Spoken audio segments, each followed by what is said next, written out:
Come Up TV. Salut la Kama Family et bienvenue sur Come Up TV pour cette nouvelle vidéo de pack opening. Et aujourd'hui on continue notre aventure dans Seven Fallen et je vais vous présenter un 5e royaume. Donc je vous ai présenté les 4 premiers royaumes qui sont sortis dans le set de démarrage, les chroniques de Sevenfall. Et là du coup c'est la première extension, ils ont sorti une première extension, donc les temples de la lumière. Bon, il y a un peu trop de lumière, voilà, comme ça, voilà, plutôt comme ça. Voilà, les temples de la lumière. C'est la première extension qu'ils ont sortie, donc ils en ont profité pour sortir un nouveau starter pour présenter un 5e royaume. Et en même temps, ils ont sorti un éco-pack, un mini éco-pack, je crois. Il n'est pas aussi grand que ceux qu'ils ont, que le premier qu'ils ont sorti. Mais du coup, je vous présente le 5e royaume et l'éco-pack, on le gardera pour une autre vidéo. Et donc ici, on a Temple de la Lumière, c'est le 5e royaume, et vous l'aurez compris, on est dans un royaume avec des Templiers qui se battent au nom de la divinité, enfin de la déesse de l'univers, hein, Sevenfall, Solul, je crois que c'est ça le nom, et voilà, donc les Templiers qui se battent pour leur divinité, tout simplement. C'est la présentation toute simple du royaume Temple de la Lumière. Donc on commence ici avec la divinité du royaume Temple de la Lumière. Alors, le nom c'est Agamemnon. Moi ce nom ça sonne plutôt... c'est un dieu égyptien. Hein. Enfin en tout cas pour moi, Agamemnon... ça ressemble plutôt à un truc égyptien. Enfin bref. Donc de type Angélus, il a une plume, comme tous les autres anges qu'on a vus. 13 de force vitale, je crois que c'est un peu moins que les autres, si je me trompe pas. Et 1 en volonté divine, ce qui est bas. Donc en contrepartie, j'imagine qu'il a un bon pouvoir. Donc 2 pouvoirs en nuit divine, donc en fin de tour. Vous pouvez activer la capacité catalyseur d'un de vos anges ou archanges. Comme d'habitude, le lexique du royaume du jeu Seven Fallen, catalyseur. Alors, après qu'une page ou archange avec catalyseur est arrivée en jeu, vous pouvez cibler l'un de vos autres anges ou golems sur le champ de bataille pour lui donner un marqueur. Soit plus 1 en force vitale, soit plus 1 en attaque si c'est un ange. Ou plus 1 en bouclier si c'est un golem. Ouais, ok. Donc si c'est un ange, on peut choisir de donner 1 d'attaque ou un en force vitale, bon, ce qui est logique, et 1 en bouclier si c'est un golem. Et ça ouvre une pile d'effets. Ensuite, le deuxième pouvoir, si vous avez au moins une page avec au moins 3 marqueurs, plus 1, plus 0, et ou plus 0, plus 1 sur lui, Agamemnon gagne 1 de force vitale. Et du coup, ça fait un petit combo les gars, parce qu'à chaque fin de tour, vous allez mettre un compteur, enfin, vous allez un compteur avec la capacité catalyseur du coup. Et une fois que la page en a 3, il se heal. Et ouais, on est dans le thème des Templiers, les gars. Hein. Alors, ensuite, j'attends de très belles cartes dans ce royaume. Hein. Enfin, j'imagine. Alors, l'archange. Elle est marrante. Alors, Temphiel et l'épée de feu. Ok, ouais, c'est une épée de feu. De type Angélus, Valkyr. 6 d'attaque, 9 de force vitale, il faut 6 minimum, 6 maximum d'adorateurs dans le registre et 12 d'énergie céleste à distribuer, enfin à utiliser. Alors, il a la capacité Valhalla. Alors, en nuit divine, alors la capacité Valhalla, c'est en nuit divine. Si un ou plusieurs de vos anges non Valkyr ont été détruits ce tour, vous pouvez déplacer l'un d'eux de votre purgatoire à vos limbes. Valhalla ouvre une pile d'effets. Donc je ne l'ai pas précisé précédemment, mais en fait les limbes c'est un peu une extension de votre main. Hein. Ça veut dire là que du coup on peut récupérer un monstre. Au lieu de l'envoyer au cimetière, on l'envoie dans nos limbes. Et ça nous permet de, si on veut réinvoquer le monstre du coup, en payant son coût tout naturellement. C'est comme si c'était une extension de notre main en fait les limbes, tout simplement. Donc son pouvoir, après que Tanfiel et l'épée de feu a été déclaré comme attaquant, votre divinité gagne 2 en force vitale. Donc lui quand il attaque, la divinité. Et vous pouvez cibler un de vos anges pour lui donner plus 3 d'attaque jusqu'à la fin du tour. Et en plus de ça, il booste un autre ange. C'est vraiment la capacité des... On est là, on est dans les Templiers, on a déjà joué à des jeux avec les Paladins, tout ça. D'ailleurs, petite dédicace à mon compatriote, enfin à mon compère, Jimmy Pell, spécialiste des jeux de société. D'ailleurs, avec lui, je pense qu'on va faire des parties de Fallen très prochainement. Et ça me fait penser là, du coup, à Dice Throne, un jeu de société qu'on a testé. On a fait des vidéos, n'hésitez pas à passer sur sa chaîne. Et il y a un paladin dedans, un personnage, c'est un paladin, et il a pas mal de pouvoirs comme ça. Il peut se healer, il peut se défendre, il peut, voilà.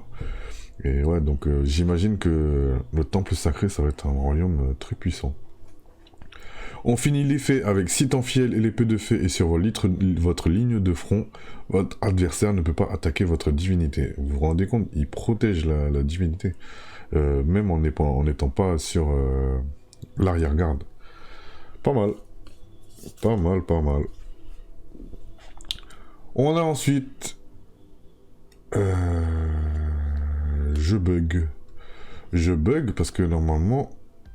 Enfin, c'est une nouvelle carte du coup, c'est un nouveau type de carte. Qu'est-ce que c'est ça?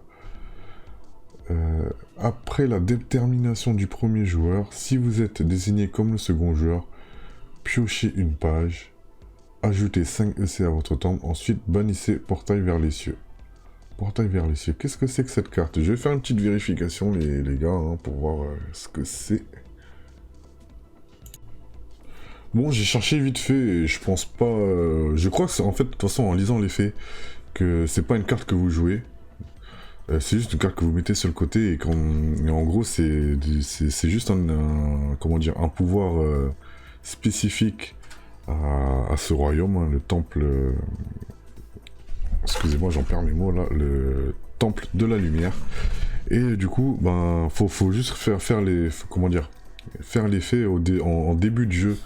Ça veut dire que après la détermination, donc la volonté divine, là, vous voyez là, pardon, on a notre divinité avec la volonté divine. Donc, comment ça se passe? On compare les deux volontés divines et celui qui a la plus grande volonté divine décide de qui commence et de qui est premier joueur et qui est second joueur tout simplement. Et du coup, si on est désigné comme second joueur,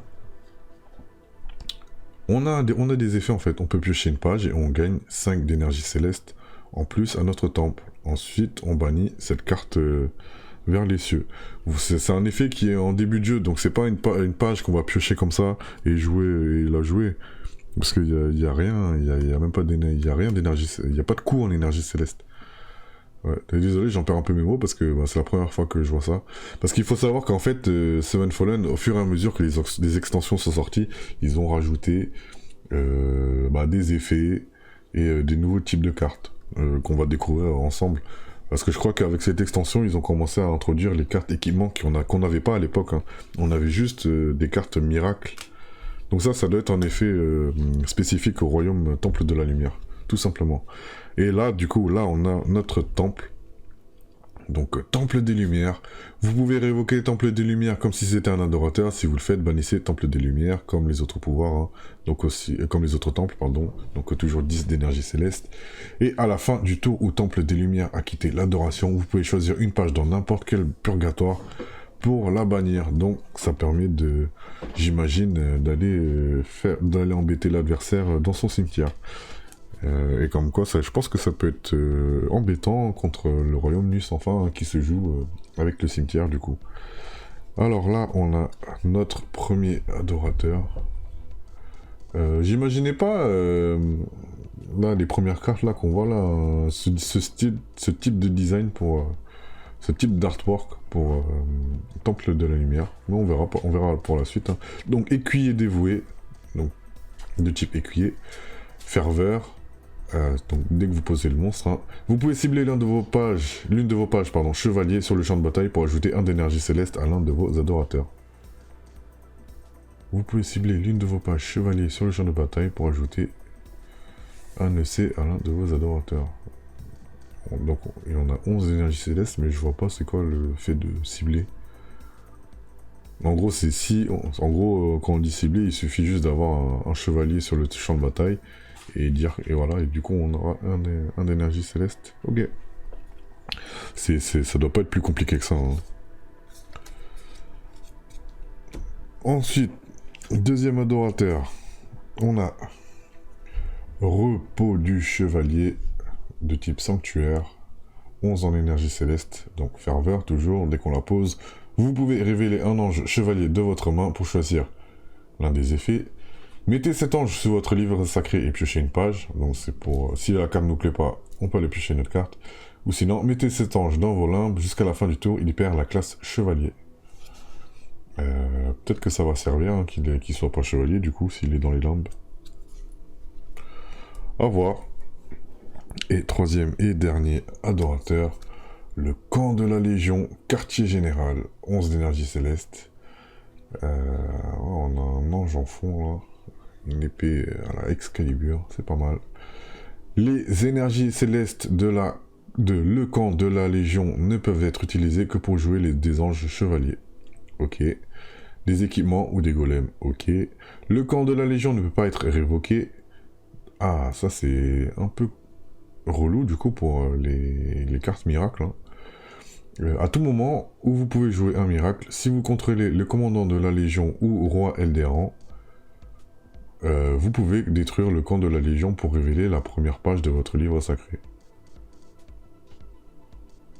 Si elle a la classe Légion, mettez-la dans votre main, sinon, mettez-la sous votre livre sacré. Je crois qu'on n'a pas encore eu de carte Légion. Ouais, on n'a pas eu de carte Légion. Mais ok, donc c'est l'effet. Ouais, j'arrive pas encore à voir comment ça va se jouer. Parce que là, du coup, on a des classes Légion, on a la classe Chevalier. À voir. Alors, voilà. Premier ange. Commandant de la Légion, donc de type Chevalier et Légion. Ok, catalyseur. Ok, donc les anges, là, ils vont se booster, c'est ça? Donc, j'ai besoin de revoir catalyseur. Ouais, dès son arrivée, il peut mettre un jeton. C'est pas mal, hein. C'est pas mal, hein. Donc, après que commandant de la Légion a été déclaré attaquant, vous pouvez activer sa capacité catalyseur. Ouais, normal. Ferveur, vous pouvez aller chercher un ange Légion dans votre livre sacré, révélez-le et mettez-le sur votre livre sacré. Donc ça permet d'aller chercher une carte qu'on veut dans le deck, enfin dans le livre sacré. 3 d'attaque, 3 de force vitale, 4 en coup d'énergie céleste. On a ensuite encore un chevalier légion. Donc je les prends par 3 hein, parce que tout simplement on en a 3 exemplaires à chaque fois. Donc c'est un gardien, bah ouais, garde d'acier, chevalier légion. Alors gardien, qu'est-ce que ça fait? Ça sûrement protégé lors d'une attaque. Hein. Gardien. Un ange ou archange avec gardien ne peut pas être annoncé attaquant ou être mis en ligne de front. Ok, d'accord. Un ange ou archange en ligne de front qui gagne gardien n'est pas immédiatement déplacé vers l'arrière-garde et peut poursuivre son attaque s'il gagne gardien après avoir été annoncé attaquant. Ok, donc ouais, si t'es en ligne de front, tu reviens quand même en arrière-garde, j'imagine, mais pas tout de suite, quoi. Ok. Ouais, c'est vraiment pour dire que c'est une carte pour protéger... la divinité. Donc 4 d'attaque, 5 en force vitale, 5 en coup d'énergie céleste. Son pouvoir. Après qu'un ange adverse a déclaré son attaque contre l'un de vos anges chevaliers, vous pouvez incliner garde d'acier pour rediriger l'attaque vers lui. Ah ouais, donc vraiment c'est vraiment le rôle de gardien quoi. Nuit divine. Donc en fin de tour, vous pouvez transformer les marqueurs 0, 1, plus 0, plus 1 ou plus 1, plus 0 sur garde d'acier en marqueur plus 1, plus 1. Ouais, donc c'est pas mal de mettre les marqueurs sur lui. Parce que lui, il crée pas de marqueur, mais après, il peut convertir et il peut augmenter très vite. Oh là là, je vois le potentiel du royaume, là. Et ça fait peur. Fourberie et catalyseur. Donc catalyseur, on a vu. Fourberie, on fait un petit rappel, je crois que c'est quand l'adversaire, il a... Ah non, voilà, fourberie, ça permet... effectivement d'aller taper l'ange adverse, même s'il a un golem. Du coup, on ignore le golem. Fréador, chevalier arcanien. Il me fait penser à... Ah, comment il s'appelle là dans Marvel? Vous savez, le gardien du portail là. Ça va me revenir, mais... Vous voyez sûrement de qui je parle. Donc il a 3 d'attaque, 2 de force vitale, 4 en coup d'énergie céleste. Fréador arrive en jeu avec un marqueur 0, plus 0, plus 1 sur lui. En nuit divine, vous pouvez cibler un ange pour lui infliger X dégâts. X correspond au nombre de marqueurs plus 1, plus 0 ou plus 0, plus 1 sur Fréador. Donc ça booste son attaque. Enfin, ça permet de refaire des dégâts derrière. Et vous pouvez détruire l'un de vos adorateurs pour mettre 2 marqueurs plus 1, plus 0 et ou plus 0, plus 1 sur Fréador. Ah ouais. Il y a pas mal de synergie, hein. Pas mal de synergie. Donc, ensuite, on a... Je m'attendais pas à ce type d'artwork. Moi, je pensais, vous savez, avec des genres de templiers ou des anges, avec des armures tout colorées, tout ça. Là, on est plus dans l'unicolore. Chevalier de la Légion, donc un chevalier Légion, 3 en attaque, 3 en force vitale, 3 en coup d'énergie céleste. Il n'a pas de pouvoir. Si chevalier de la Légion a au moins un marqueur plus 0, plus 1, plus 1, plus 0 sur lui, il gagne Berserk. Berserk, qu'est-ce que c'est déjà Berserk? Il peut attaquer 2 fois. Ouais. La même page ou le même archange, nanani. Les attaques doivent être faites consécutivement. La deuxième attaque n'est pas obligatoire. Ouais, voilà, c'est ça. Berserk. Pas mal. Et si chevalier de la Légion a au moins 3 marqueurs, plus 0, plus 1, plus 1, plus 0 sur lui, votre adversaire doit attaquer une page du nom de chevalier de la Légion plutôt qu'un autre ange Légion, si possible. Donc ça fait un genre de deuxième bouclier, quoi. Ça fait un peu provocation, le pouvoir de provocation. Encore des souvenirs de Ragnarok. Dame Belladone. Chevalier. Elle a 2 fois catalyseur, donc ça veut dire qu'elle utiliserait 2 fois son pouvoir. Elle donnerait 2 jetons. Ça peut se comprendre, hein, vu qu'elle a que 1 d'attaque, 1 de force vitale et juste 2 en coup d'énergie céleste pour compenser sa faiblesse du coup. Surtout qu'avant de mourir, vous pouvez activer l'une des capacités catalyseurs de Dame Belladone. L'une des capacités. Ouais, donc ça veut dire... ouais. Ouais, pour pas dire qu'elle peut activer les deux, parce que... pour bien comprendre, ouais, elle, quand elle est jouée, elle peut activer les deux. Elle peut activer 2 fois catalyseur. C'est à l'arrivée de l'ange en jeu. Hein. Mais au moment de mourir, elle pourra l'utiliser qu'une fois. Oh, notre première carte, nos premières cartes, parce qu'il y en a 3. Légendaire. Il faudra que je vérifie comment ça joue. Les cartes légendaires. Hey! Bon, c'est légendaire, mais en termes de rareté, c'est pas une rareté de ouf. Hein. On est toujours dans les raretés de starter deck. Hein. Le petit diamant noir indique que c'est pas une grosse rareté. Mais bon, un monstre légendaire quand même. Donc la Légion argentée, Chevalier Légion, 6 d'attaque, 6 de force vitale et 6 en coup d'énergie céleste. C'est beaucoup. Si vous contrôlez au moins un adorateur quartier général, la Légion argentée gagne retrait. Retrait, on se rappelle, c'est si votre monstre est en ligne de front, après l'attaque, il peut revenir en arrière-garde. Et Fourberie, on l'a vu tout à l'heure, il peut éviter les golems pour se battre. Si la Légion argentée a au moins 3 marqueurs sur elle, pendant l'annonce des attaquants, vous pouvez mettre la Légion argentée en renfort. Ouh, ouais, parce que...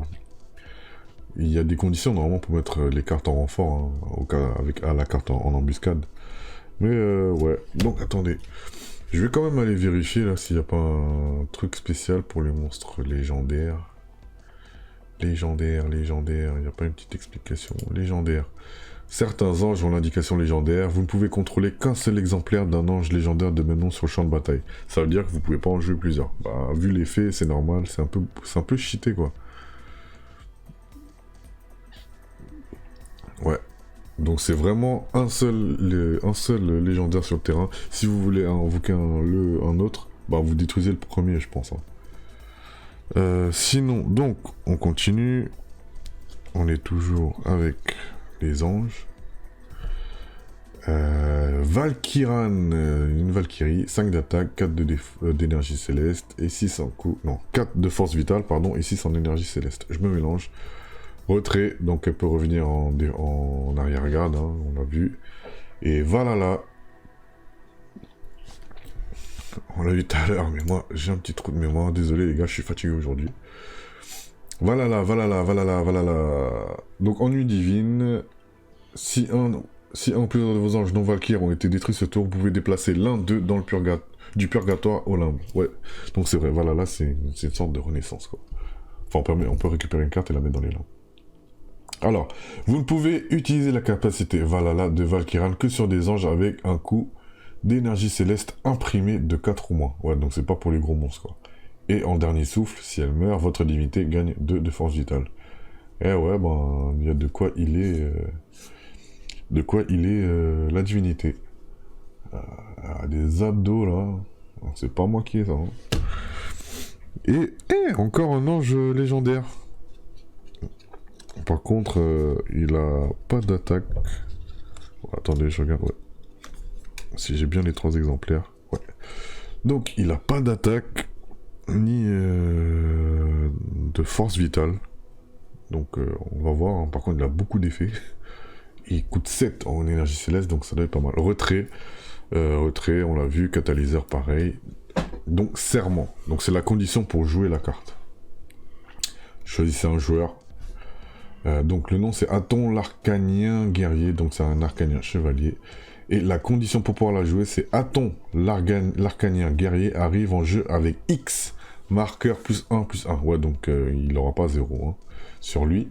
X correspond au nombre de pages dans la main du joueur de votre serment. Ouais, donc vu qu'il n'y a qu'un seul adversaire, c'est en fonction de la carte qu'il a dans les mains. Bah après je crois que ça peut se jouer à plusieurs, hein. C'est pour ça. Aton l'arcanien peut être mis en renfort d'un ange arcanien. Ok. Ennui divine, donc en fin de tour. Si vous contrôlez au moins un adorateur sanctuaire, guérissez 2x Aton l'arcanien. Guerrier X correspond au nombre de marqueurs +1/+0 ou +0/+1 sur lui. Ok. Pas mal de synergie avec les adorateurs. C'était pas comme ça avec les autres royaumes. Enfin, il n'y avait pas autant de synergie, je trouve. Mais voilà, donc Aton l'arcanien guerrier, un légendaire. Encore un ange. Alors, exterminateur de vermine, chevalier, 4 d'attaque, 4 de force vitale, 5 en coup d'énergie céleste. Il n'a pas de pouvoir spécial, enfin, ouais, il n'a pas de capacité. Mais lorsqu'on le pose, vous pouvez cibler un ange avec une attaque de 2 ou moins pour qu'exterminateur de vermine le détruise. Ok, on détruit directement le monstre adverse. Ouais, sans combattre. Pas mal. Enfin, l'ange adverse, du coup, s'il est faible. Pas mal. Pas mal. Et on passe, du coup, au golem. Le premier golem, 3 exemplaires, toujours. Ouais. Alors, Ado de Rhinorx. De Rhinor X. Oh, ouais, donc les Templiers, ils sont sur des rhinocéros. 4 en coup de jeu tempête, en coup d'énergie céleste en tempête, et sinon 3 en énergie céleste normale. Pour une invocation normale. L'ange lié gagne retrait. C'est pas mal ça, franchement pas mal. Retrait c'est beaucoup, c'est une très bonne capacité. Si une page inflige moins X de force vitale à l'ange lié à dos de Rhinor X, considérez-les comme des dégâts normaux infligés prioritairement au bouclier de Ado de Rhinor X. Ouais, bah c'est un peu son rôle de bouclier. Ou alors, ouais, c'est pour forcer vraiment. C'est parce qu'il y a des monstres qui ont la capacité fourberie qui permettent de contourner le bouclier. Donc j'imagine que son effet, ça force à aller sur le bouclier. Ça contourne fourberie. Et du coup, bah, ils sont un peu complets, hein, Enfin, ce royaume, il est assez complet. Après que l'ange lié à dos de Rhinorix a été déplacé de votre ligne de front vers votre arrière-garde, donc c'est grâce à sa capacité de retrait, vous pouvez ajouter un d'énergie céleste à votre temple ou à l'un de vos adorateurs. Eh ben, pas mal du tout.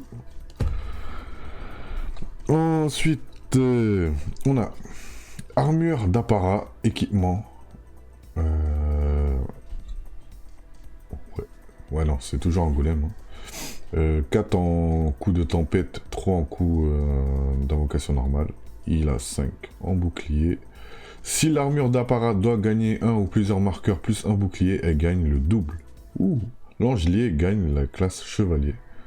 Et ouais, on a vu qu'il y a des capacités avec les monstres chevaliers. Pas mal. Et on passe au miracle. Miracle.